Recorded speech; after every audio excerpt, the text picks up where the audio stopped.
Alhamdulillah, segala puji hanya bagi Allah, Tuhan pemberi segala nikmat dan karunia yang tak terhingga jumlahnya. Saat yang menakdirkan segala sesuatu penuh dengan hikmah dan pelajaran berharga. Saat yang maha menguasai segala isi langit dan bumi, dan di antara keduanya. Saat yang maha mengetahui yang gaib dan yang nyata. Saat yang hidup kekal lagi terus-menerus mengurus seluruh makhluknya. Salawat serta salam semoga senantiasa terlimpah kepada junjungan kita Nabi Muhammad SAW, segenap keluarga dan sahabatnya, para pejuang yang gigih berjuang, serta pengikutnya yang istiqomah menegakkan sunnahnya hingga akhir zaman. Jadi topik kali ini sangat tepat. Jadi bagaimana kita edukasi dengan kebenaran, menyampaikan informasi dengan kebenaran dan juga dengan kesabaran. Kami kira demikian yang kami sampaikan. Mudah-mudahan tausiah kali ini sangat bermanfaat ya, terkait tugas kita sehari-hari dengan amalan kita semuanya. Mohon maaf apabila ada kesalahan. Wassalamualaikum warahmatullahi wabarakatuh. Waalaikumsalam adalah Dr. Kiki Media Permana Kustiman Samsi, spesialis anak konsultan magister kesehatan. Tadi sudah sampaikan Dr. Suma adalah beliau adalah konsultan infeksi penyakit tropis, kemudian beliau adalah alumni dari FK Universitas Tarumanegara Jakarta dan konsultan dan spesialis anak dan magister kesehatan dari Fakultas Kedokteran Universitas Pajajaran. Beliau sekarang bekerja di Rumah Sakit Permata Depok, Jawa Barat, serta Rumah Sakit Puri Cinere Depok, Jawa Barat. Bismillahirrahmanirrahim. Assalamualaikum warahmatullahi wabarakatuh. Waalaikumsalam warahmatullahi wabarakatuh. Innal hamdalillahi nahmaduhu wa nasta'inuhu wa nastaghfiruhu wa na'udzu billahi min syururi anfusina wa min sayyiati a'malina. May yahdihillahu fala mudhilla lahu wa may yudlil fala hadiyalah. Asyhadu an la ilaha illallah wahdahu la syarika lah wa asyhadu anna Muhammadan abduhu wa rasuluh. Allahumma shalli ala Muhammad wa ala ali Muhammad kama shallaita ala Ibrahim wa ala ali Ibrahim innaka Hamidum Majid. Amma ba'du, usikum wa nafsi wa ya bitaqwallah. Masyaallah, alhamdulillah. Semoga Allah memberikan rahmat keberkahan bagi IDAI Jogja, daerah istimewa Jogja yang memberi kesempatan bagi kita semua untuk berkumpul pada hari ini. Terima kasih para guru besar, para teman-teman sejawat, terutama Dr. Sumadiono, Dr. Suroyo atas kesempatan yang diberikan sehingga kita bisa berkumpul di sini, dan insya Allah Allah meridhoi apa yang kita lakukan dan Allah berikan ilmunya pada kita dan kemampuan bagi kita untuk memahaminya dan mengamalkannya. Dan semoga kita nanti akan dipertemukan kembali seperti ini di surga. Saya akan memulai dengan izin sharing di sini.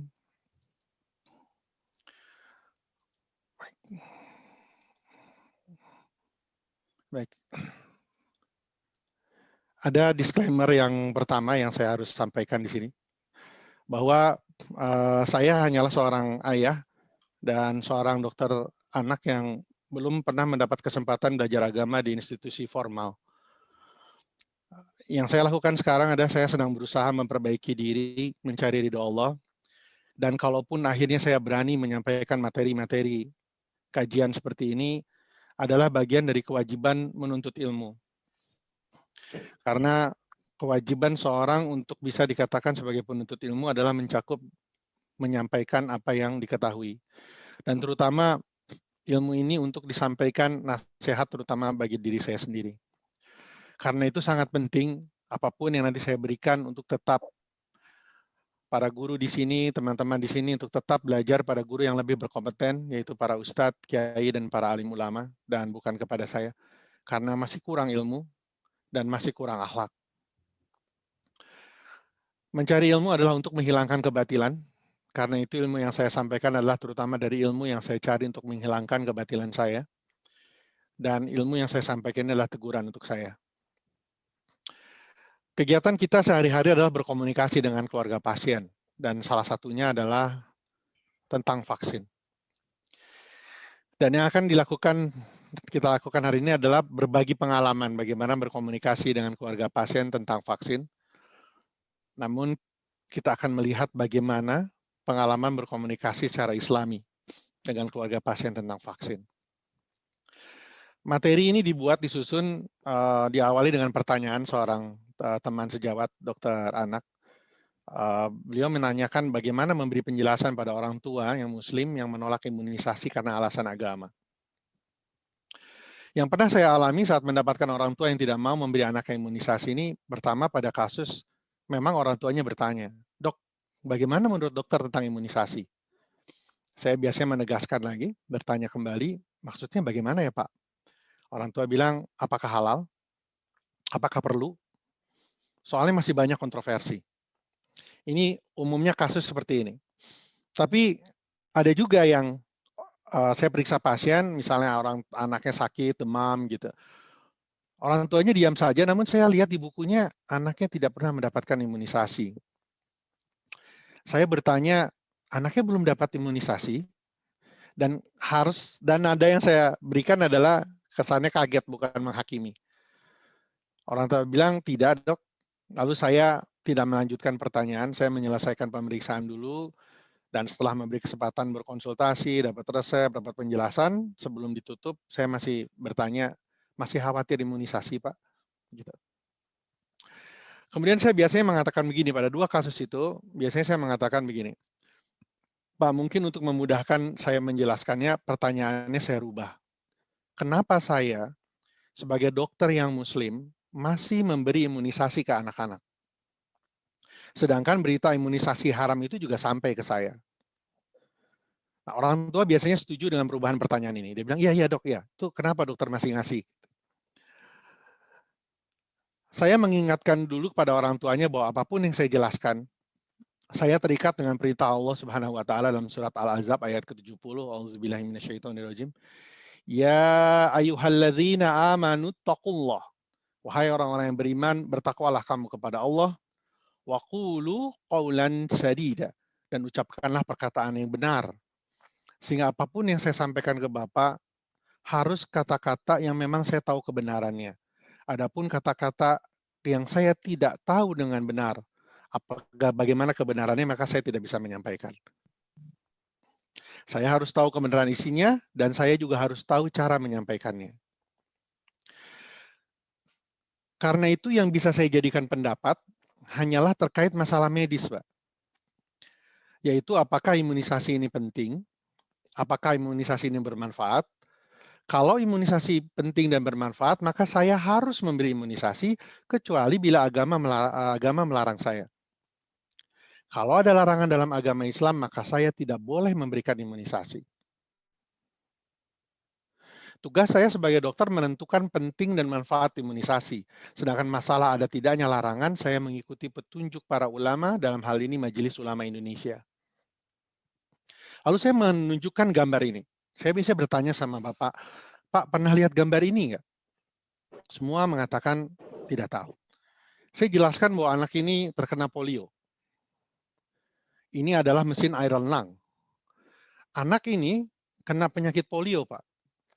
Virusnya menyerang tulang belakang di daerah leher, sehingga saraf-sarafnya tidak berfungsi dan anak ini mengalami kelumpuhan, dia tidak bisa bernafas. Mesin ini memiliki daya vakum, kalau dia memberikan tekanan negatif, maka dada anak ini mengembang menarik nafas, kalau dia melepaskan tekanannya, maka anak ini akan membuang nafas. Dan semua apa yang dilakukan oleh perawat untuk merawat anaknya dimasukkan melalui lubang ini. Untuk berapa lama? Seumur hidup. Dan ini berlaku pada banyak orang. Ini adalah seorang anak yang berumur 5 tahun, ya, dan sampai sekarang beliau masih hidup. Ini saat dia menginjak lebih dewasa, dan ini kondisi saat ini. Dia mengalami kehidupan dari hari ke hari seumur hidupnya. Ini adalah anak laki-laki yang tadi. Beliau saat ini sudah tua, masih hidup, dan sudah mengambil pendidikan sampai jenjang S2 dan menjalani S3. Dan bisa terkena dalam keluarga.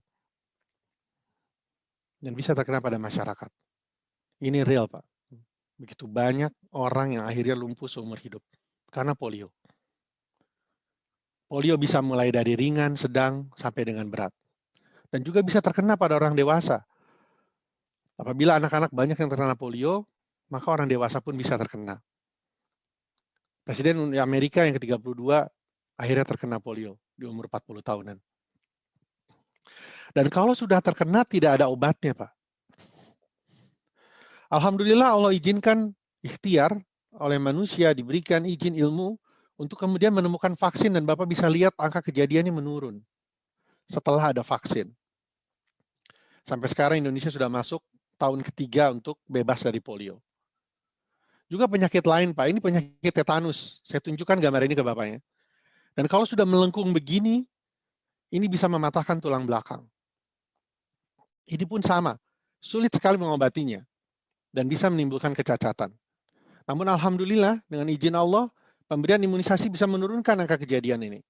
Sehingga saat ini jarang kita melihat orang terkena tetanus. Perlu Bapak ketahui tidak semua penyakit itu ringan.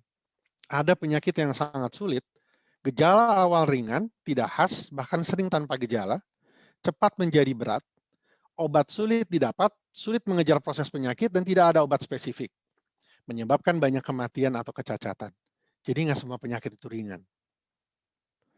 Dan mudah menular. Penyakit berbahaya ini alhamdulillah Allah izinkan adalah ikhtiar mencegahnya, yaitu dengan imunisasi. Jadi, saya tidak boleh tidak memberikan untuk ikhtiar keselamatan anak-anak. Saya harus memberi imunisasi kecuali bila ada larangan secara syar'i dalam agama Islam. Bila ada larangan secara syar'i, maka saya tidak boleh memberikannya karena ilmu medis tidak bisa melampaui aturan dalam agama Islam. Maka saya harus bertanya pada ulama. Harus ulama, karena mereka yang berhak memberi fatwa. Boleh, tidak boleh, halal, haramnya, fatwa hanya boleh diberikan oleh ulama. Dan harus musyawarah ulama, tidak boleh pendapat satu orang ataupun perdebatan beberapa orang. Musyawarah ulama yang akan dijadikan patokan. Lalu apa yang terjadi yang dilakukan oleh Masjid Ulama Indonesia? Ada fatwa, saya tunjukkan fatwa ini di HP saya dengan menunjukkan keterangan ini tentang imunisasi tahun 2016. Secara umum fatwanya, dalam fatwa ini yang dimaksud dengan imunisasi adalah proses untuk meningkatkan sistem kekebalan tubuh terhadap penyakit tertentu dengan cara memasukkan vaksin. Kemudian ada istilah nomor 3, al-darurat, adalah kondisi keterpaksaan yang apabila tidak diimunisasi dapat mengancam jiwa manusia. Al-hajat adalah kondisi keterdesakan yang apabila tidak diimunisasi maka akan dapat menyebabkan penyakit berat atau kecacatan pada seseorang. Ada ketentuan hukum disampaikan. Imunisasi pada dasarnya dibolehkan atau mubah sebagai bentuk ikhtiar untuk mewujudkan kekebalan tubuh, imunitas, dan mencegah terjadinya suatu penyakit. Vaksin untuk imunisasi wajib menggunakan vaksin yang halal dan suci. Poin ketiganya, penggunaan vaksin imunisasi yang berbahan haram dan atau najis hukumnya haram. Yang keempat, imunisasi dengan vaksin yang haram dan atau najis tidak diperbolehkan kecuali digunakan pada kondisi al-darurat atau al-hajat. Jadi boleh dalam keadaan yang bisa mengancam jiwa atau kecacatan, imunisasi yang haram ataupun najis bisa diberikan. Imunisasi dengan vaksin yang haram dan atau najis tidak boleh diberikan kecuali belum ditemukan bahan vaksin yang halal dan suci. Dan adanya keterangan tenaga medis yang kompeten yang dipercaya bahwa tidak ada vaksin yang halal. Yang kelima, ini penting dan harus disampaikan pada orang tua bahwa Majelis Ulama Indonesia menyatakan dalam hal jika seseorang tidak diimunisasi akan menyebabkan kematian, penyakit berat, atau kecacatan permanen yang mengancam jiwa, berdasarkan pertimbangan ahli yang kompeten dan dipercaya, maka imunisasi hukumnya wajib. Imunisasi tidak boleh dilakukan jika berdasarkan pertimbangan ahli yang kompeten dan dipercaya menimbulkan dampak yang membahayakan. Ya, jadi kalau imunisasi yang membahayakan maka tidak boleh. Tetapi ini poin 5 ini penting untuk disampaikan pada orang tua bahwa pada dasarnya Majelis Ulama Indonesia mengatakan hukumnya wajib.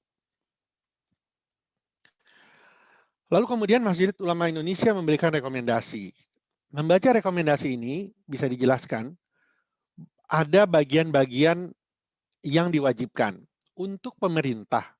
Pemerintah wajib menjamin pemeliharaan kesehatan masyarakat, baik melalui pendekatan promotif, preventif, kuratif, ataupun rehabilitatif. Yang kedua, pemerintah wajib menjamin ketersediaan vaksin halal untuk kepentingan imunisasi bagi masyarakat. Ketiga, pemerintah wajib segera mengimplementasikan keharusan sertifikasi halal seluruh vaksin, termasuk meminta produsen untuk segera mengajukan sertifikasi produk vaksin. Ini adalah rekomendasi yang mewajibkan pemerintah. Bagaimana dengan produsen? MUI menyampaikan produsen vaksin wajib mengupayakan produksi vaksin yang halal. Produsen vaksin wajib mensertifikasi halal produk vaksin sesuai dengan ketentuan peraturan dan perundang-undangan. Nah, yang keenam, ini tugas kita semua, Pak. Saya sampaikan pada orang tuanya, pemerintah bersama tokoh agama dan masyarakat wajib melakukan sosialisasi pelaksanaan imunisasi. Orang tua dan masyarakat wajib berpartisipasi menjaga kesehatan termasuk dengan memberikan dukungan pelaksanaan imunisasi. Sudah dua kewajiban yang diletakkan oleh MUI. Satu, kalau menimbulkan kematian, penyakitnya, kecacatan, dan imunisasi bisa menyelamatkan, maka wajib. Yang kedua, orang tua dan masyarakat wajib berpartisipasi menjaga kesehatan termasuk dengan memberikan dukungan pelaksanaan imunisasi. Artinya tidak boleh menentang. Begitu para ulama bermusyawarah. Dan sebenarnya di negara lain pun sudah banyak, ya, majelis-majelis ulama pun sudah menjelaskan beberapa imunisasi yang akhirnya diberikan sertifikasi halal atau dinyatakan diperbolehkan. Ya, seperti yang ada di Malaysia, dan ini juga yang dari Singapura, ini untuk vaksin rotavirus misalnya. Jadi jelas, Pak, penyakitnya berbahaya. Ikhtiar pencegahan yang bermanfaat ada, yaitu imunisasi. Larangan memberi imunisasi dari ulama tidak ada. Menurut MUI, imunisasi mubah sebagai bentuk ikhtiar untuk mewujudkan kekebalan tubuh, imunitas, dan mencegah terjadinya suatu penyakit tertentu. Menurut MUI, hukum imunisasi wajib. Dengan kalimat, dalam hal jika seseorang yang tidak diimunisasi akan menyebabkan kematian, penyakit berat, atau kecacatan permanen yang mengancam jiwa, berdasarkan pertimbangan ahli yang kompeten dan dipercaya, maka imunisasi hukumnya wajib. Itulah alasan mengapa saya sebagai dokter muslim tetap memberikan anak-anak imunisasi. Saya kemudian melanjutkan menulis, ya, memberi kesempatan orang tuanya berpikir. Saya tidak mengkonfrontasi bagaimana menurut Bapak. Dan alhamdulillah setelah saya merubah berkomunikasi seperti ini, orang tua biasanya langsung bertanya, bagaimana yang ketinggalan? Apakah masih bisa diimunisasi dan sebagainya? Alhamdulillah, banyakkan orang tua saat itu juga kemudian menyadari dan mau memberikan anaknya imunisasi. Selanjutnya saya akan menjelaskan alasan dan pertimbangan mengapa akhirnya saya memilih berkomunikasi dengan cara seperti ini. Pada awalnya dulu, saat saya berhadapan dengan orang tua yang menolak imunisasi, saya kesal. Lalu saya marah memang dalam hati. Saya memandang orang tua ini tidak mengutamakan keselamatan anaknya. Anak yang tidak tahu apa-apa kehilangan haknya karena orang tua tidak paham dan dia menolak. Itu yang membuat saya kesal dan marah. Saya juga khawatir dan kesal dengan pendapat para ustadz yang menyampaikan hal yang menentang imunisasi. Sehingga fokus saya ke sana. Kesal, marah, ini orang tua tidak mau memikirkan keselamatan anaknya, ini ada ustadz yang melarang, begitu. Akibatnya saya sering berdebat dengan orang tua, ya, mencoba memberi pemahaman pentingnya vaksin. Dan juga saya menyampaikan dalil-dalil bahwa imunisasi ini tidak haram. Saya sampaikan vaksinasi diperbolehkan karena manfaatnya banyak, mudaratnya berkurang. Bukankah dalam agama Islam ini kalau sudah darurat seperti ini yang haram pun menjadi halal? Saya coba dalil itu. Akibatnya orang tua akan membandingkan pemahaman agama Islam antara saya sebagai dokter dengan para ustadz. Karena saya berusaha menyampaikan dalil-dalil Islam tentang imunisasi ini, maka otomatis orang tua akan membandingkan antara saya dengan para ustadz yang menyatakan tidak boleh. Membandingkan ilmu agama yang saya miliki dibandingkan dengan ilmu agama para ustadz, dan jelas saat itu saya kalah. Seorang akan harus mengambil dalil-dalil agama dari orang yang lebih paham, maka dia lihat dokter ini dengan para ustadz pasti lebih tahu. Dan akhirnya tidak banyak memberi hasil. Karena saya memposisikan diri untuk berhadapan dengan pendapat para ustadz.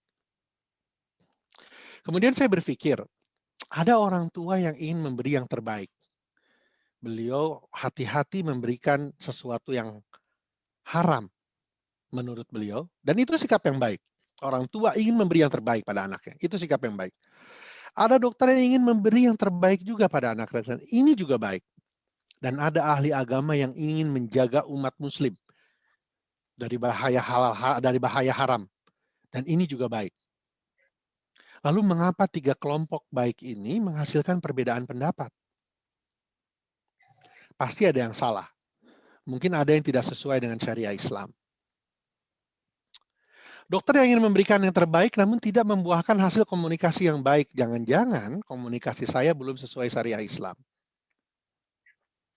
Kesalahan saya adalah marah. Dada rasanya sempit.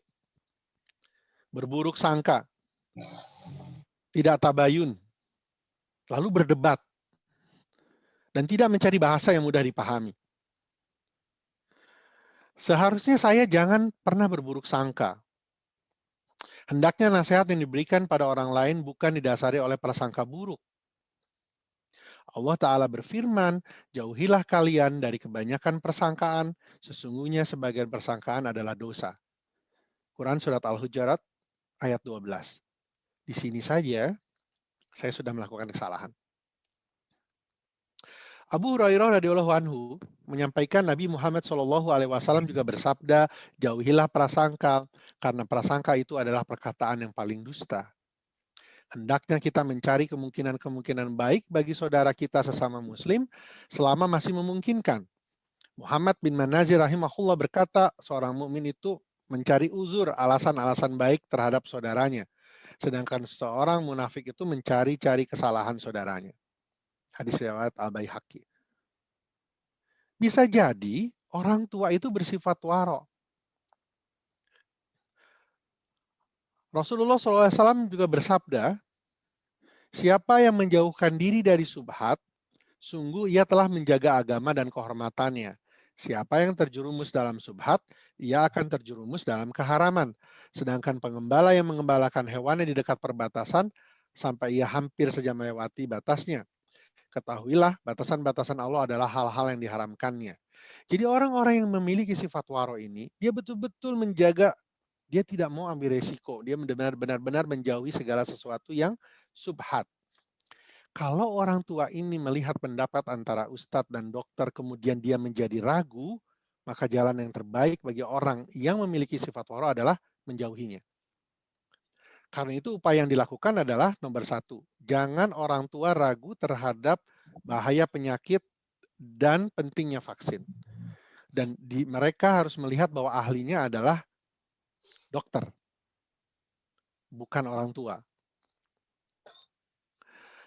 Setelah mereka yakin pentingnya vaksin dan bahaya kalau tidak divaksin, maka untuk menentukan halal haramnya, kita serahkan MUI. Semoga dengan itu, akhirnya orang tua akan melihat bahwa yang mereka tandingkan adalah pendapat 1-2 ustadz secara terpisah atau beberapa ustadz yang berdebat dibandingkan dengan musyawarah para ulama.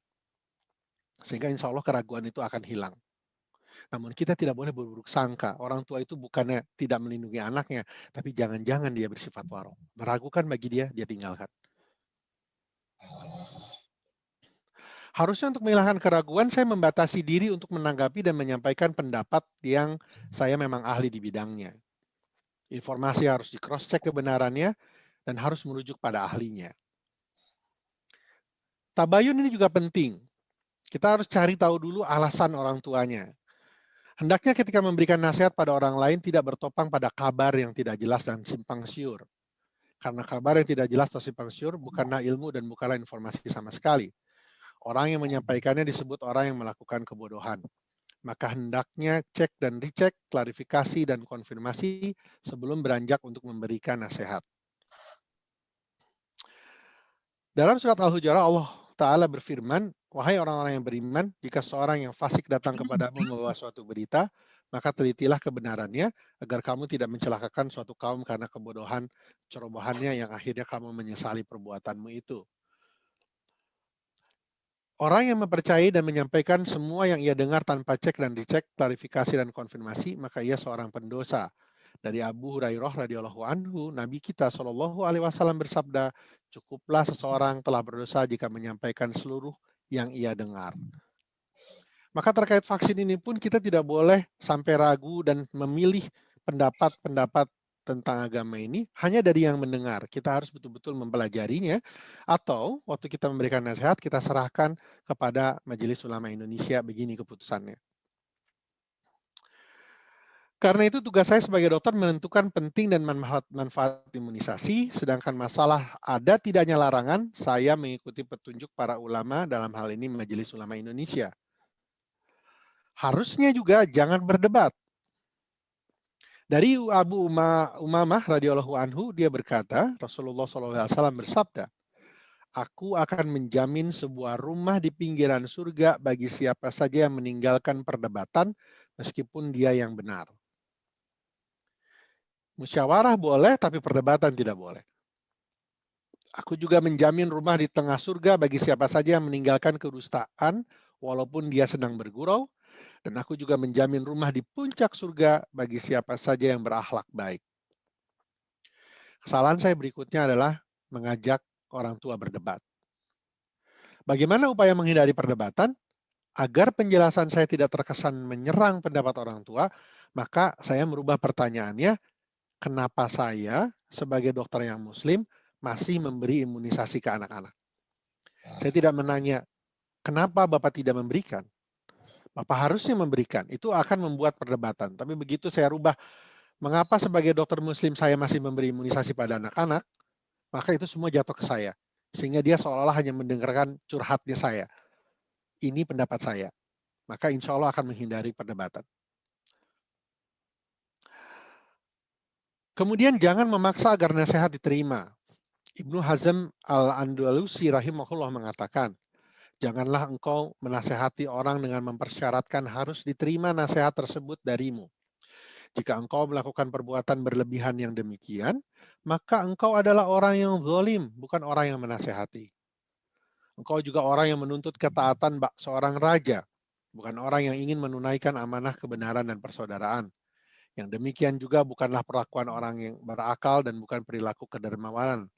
Namun, bagaikan perlakuan penguasa terhadap rakyatnya atau majikan terhadap budaknya. Jangan memaksa agar nasihat diterima. Perhatikan nasihat Imam Malik berikut. Al-Haytham bin Jamil mengatakan, saya pernah berkata pada Imam Malik bin Anas, seorang yang alim, berilmu terhadap sunnah Nabi, apakah ia boleh berdebat tentang as-sunnah? Imam Malik menjawab, jangan. Namun sampaikanlah tentang as-sunnah. Jika diterima, itulah yang diharapkan. Jika tidak diterima, ya sudah diam saja. Memberi nasihat adalah amalan soleh, ia akan diganjar pahalanya walaupun nasihat tidak diterima.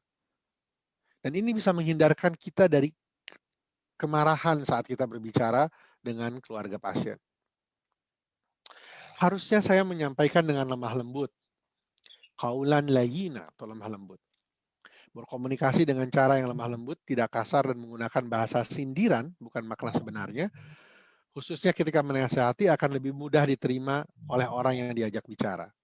Inilah alasan mengapa saya mengatakan, kenapa saya, dokter Islam, masih memberikan imunisasi pada anak-anak, padahal berita mengenai hal haramnya vaksin itu juga sampai ke saya. Sehingga saya menceritakan apa yang saya alami untuk menyindir orang tuanya. Lemah lembut juga perlu diberikan, bayangkan, di dalam surat Toha, Allah berfirman, pergilah berdua kepada Firaun. Maksudnya Nabi Musa dan Nabi Harun. Pergilah kamu berdua kepada Firaun karena dia benar-benar telah melampaui batas. Maka berbicaralah kamu berdua pada Firaun dengan kata-kata yang lemah lembut, mudah-mudahan dia sadar atau takut. Bapak Ibu, yang kita hadapi ini adalah orang tua yang ingin memberikan terbaik pada anaknya. Dia bukan Firaun. Dan kita adalah manusia biasa, bukanlah nabi seperti Nabi Musa. Sedangkan Nabi Musa yang dekat dengan Allah akan berbicara dengan Fir'aun yang kejahatannya sangat jahat dan sangat berkuasa. Allah katakan bicaranya lemah lembut.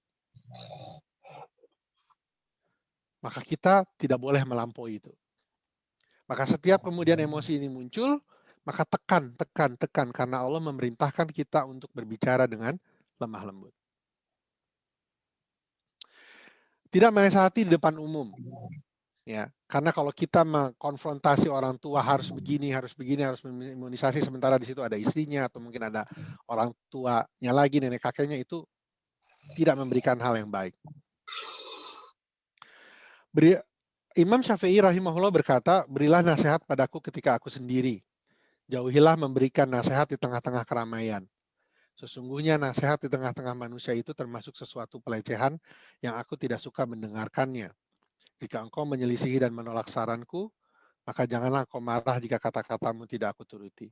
Ini adalah teguran keras bagi saya pribadi untuk belajar tidak menasihati orang di depan umum dan menasihati dengan lemah lembut.